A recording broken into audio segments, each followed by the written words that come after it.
আমার ছাদ বাগানে চলে এসেছি আপনাদেরকে সঙ্গে নিয়ে কিছু জিনিস দেখাবো যেগুলো অর্গানিক ফার্টিলাইজার আমি দেখিয়েছি।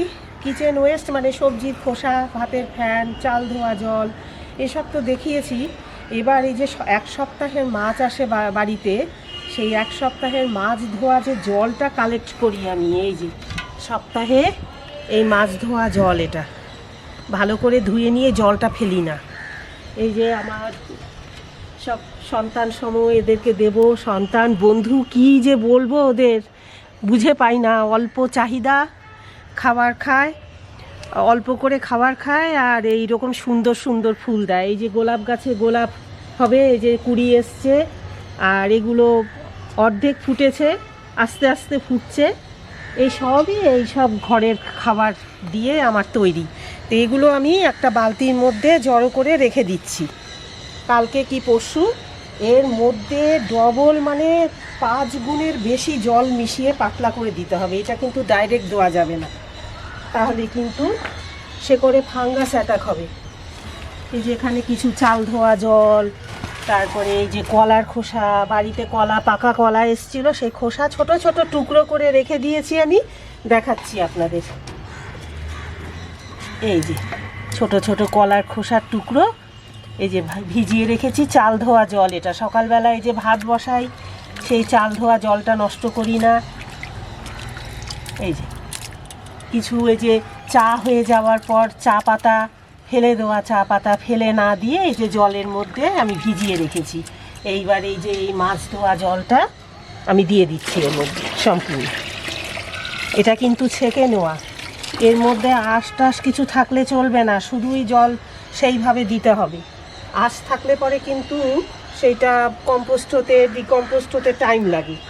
এই যে আমি জমা করলাম, এর থেকে মানে যা আছে পরিমাণে লিকুইড 4 ভাগের 1 ভাগ নেব, মানে আমার মগ 1.5 লিটারের, সেই 1.5 লিটারের মধ্যে আমি অন্তত 15 লিটার জল মেশাবো। মিশিয়ে তারপর পাতলা করে গাছে অল্প করে, তাও 200 ml এরকম আমার পাত্র আছে, তাতে করে একটু করে দিয়ে দেবো। এটা ঢাকা দিয়ে রাখছি, কেননা যেহেতু ছাদের এক পাশে রাখা, রোদ্দুর লাগলে চলবে না, শেডের তলায় রাখা আছে। এটা একদম কাক মুখ দিলে পরে সেটা নোংরা করবে, তাই জন্য রেখে দিয়েছি। এরপর আমি আর একটা জিনিস আপনাদের সঙ্গে শেয়ার করব।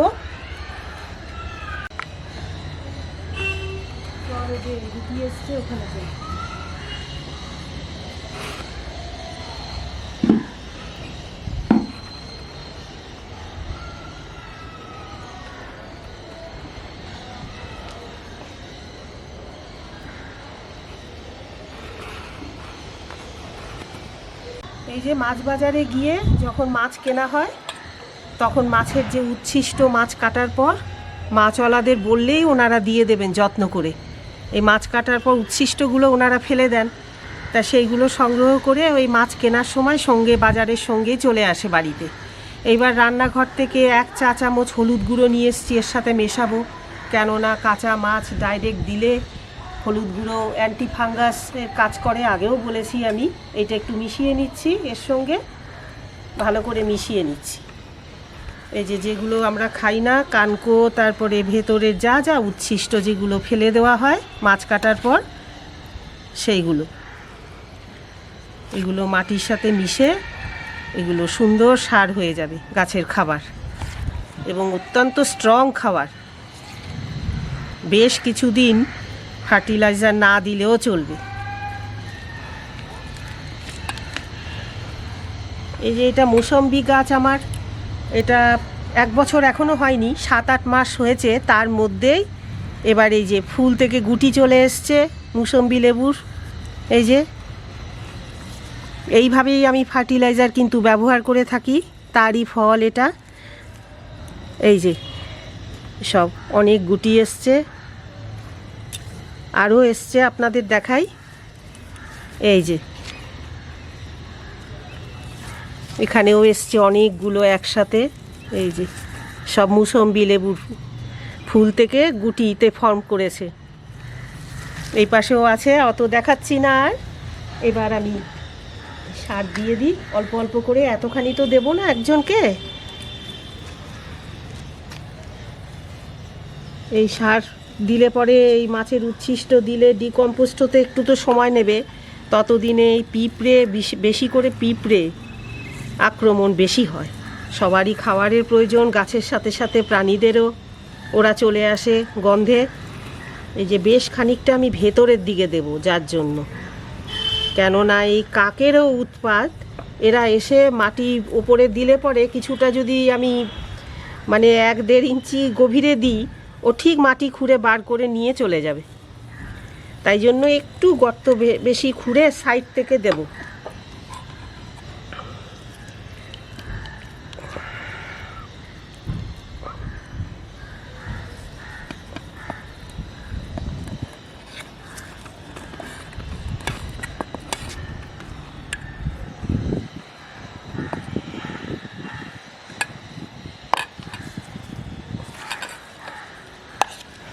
এর যেহেতু গুটি এসছে, একে একটু বেশি করে দেওয়ার দরকার, খাবার এখন প্রয়োজন।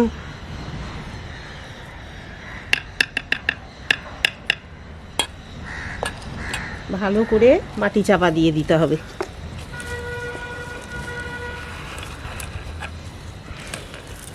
দিয়ে এই ওপরে একটু জল আমি দিয়ে দেবো একটু পরে, যাতে মাটির সাথে আস্তে আস্তে মিশে যায়। সময় নেবে, মিশতে সময় নেবে, কিন্তু জল না দিলে মাটি শুকনো থাকলে তো মিশতে অসুবিধা হবে। তাই জন্য একটু পরেই আমি এর ওপর যেখানে দিলাম জল দিয়ে দেব। এইবার চলে যায় যেসব গাছ ফুল ফুটছে এখন সেখানে।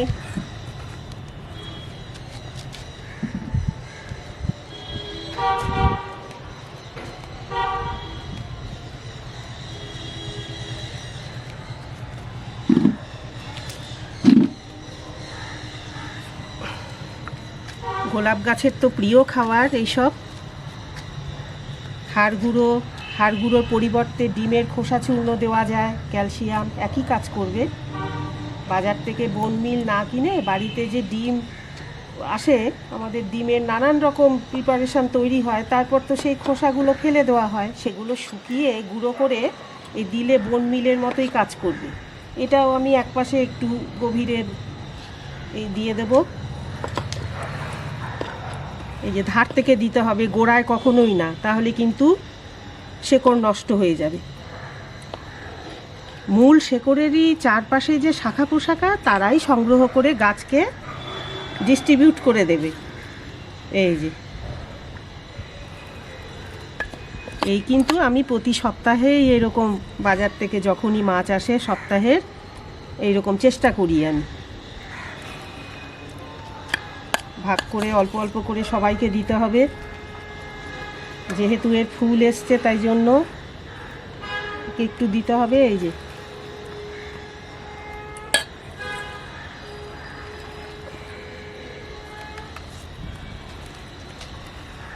এই একইভাবে এই যে মাটি চাপা দিয়ে কিছুক্ষণ পরেই আমি এর ওপর একটু জল দিয়ে দেব।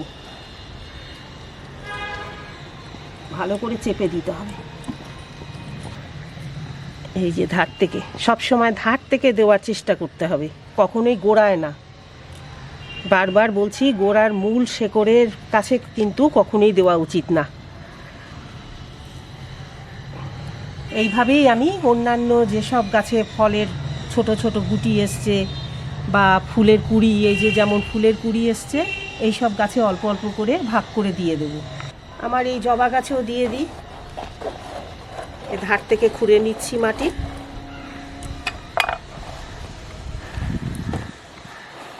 সব সময় এই মূল শেকড়ে গাছের গোড়ায় একেবারে না দিয়ে এইসব খাবার একদম ধারে, কেননা মূল শেকড়ে শাখা পোশাখা একদম বিস্তার হয়ে আছে মাটির নিচে গভীরে, তারাই ওই সূক্ষ্ম সূক্ষ্ম শেকড়গুলো তারাই গাছের খাবার বিতরণ করবে।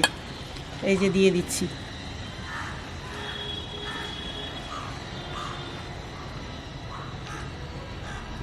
এইভাবে হলুদ মাখিয়ে দিলে পরে গাছের কোনো রকম ক্ষতির আশঙ্কা নেই। এই যে দিয়ে দিলাম, মাটি ভালো করে চেপে দিলাম।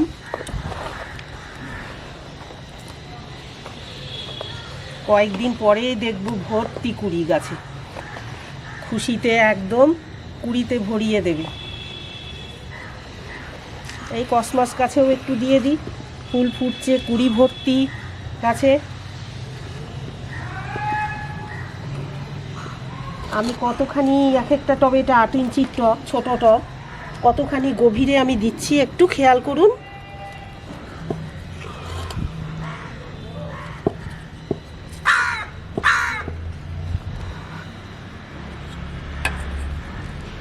এই যে কাক এসে গেছে দেখতে পেয়ে।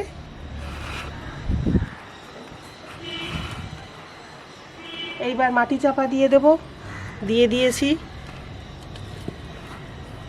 যেহেতু ছোট টব অল্প করে দিলাম, খুব ভালো করে চাপ দিয়ে দিয়ে মাটি কিন্তু একদম বসিয়ে দিতে হবে।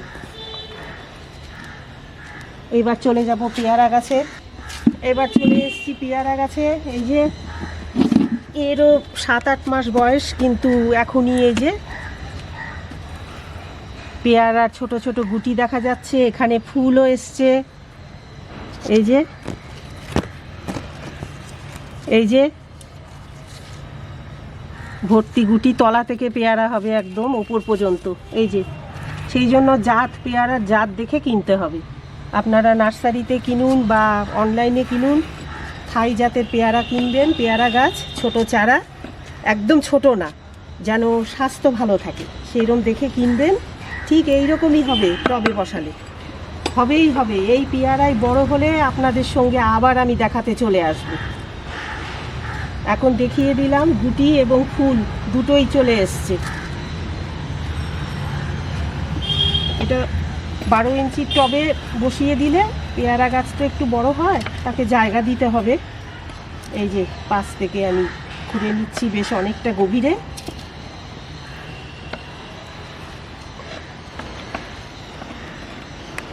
এই যে মূল শেকড় থেকে কত শেকড় বেরিয়েছে। এই যে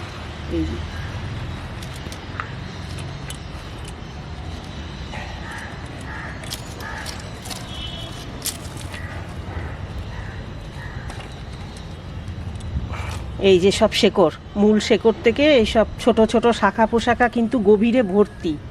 এখানেও দিয়ে দিচ্ছি।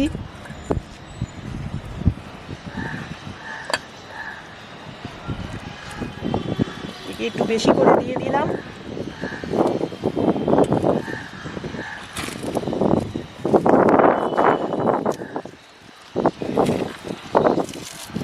ভালো করে চেপে দিচ্ছি শক্ত করে। ব্যাস একইভাবে আমি আবার বলছি, উপরে কিন্তু একটু জল দিতে হবে। আর বাকি যা আছে, যে গাছে কুড়ি বা ফলের গুটি এসছে তাদেরকে দেব। এমনি যেসব গাছ এখন সবে পাতা ছাড়া শুরু হয়েছে তাদেরকে না দিলেও চলবে। তাদের যা সার আছে তাতেই পাতা টাতা বেরিয়ে যাবে। এই যে ছোট ছোট অপরাজিতা গাছে পাতা ধরেছে সব। তাহলে আজ এই পর্যন্তই। আর বাকি গাছে অল্প অল্প করে যেসব গাছে কুড়ি এসছে বা ফলের সবে গুটি বা ফুল দেখা দিচ্ছে তাদেরকেই আমি শুধু দেব। আবার পরবর্তীকালে আবার যদি নতুন কোনো এরকম টিপস আমার সংগ্রহে থাকে আপনাদের সঙ্গে অবশ্যই শেয়ার করতে চলে আসব। নমস্কার, ধন্যবাদ।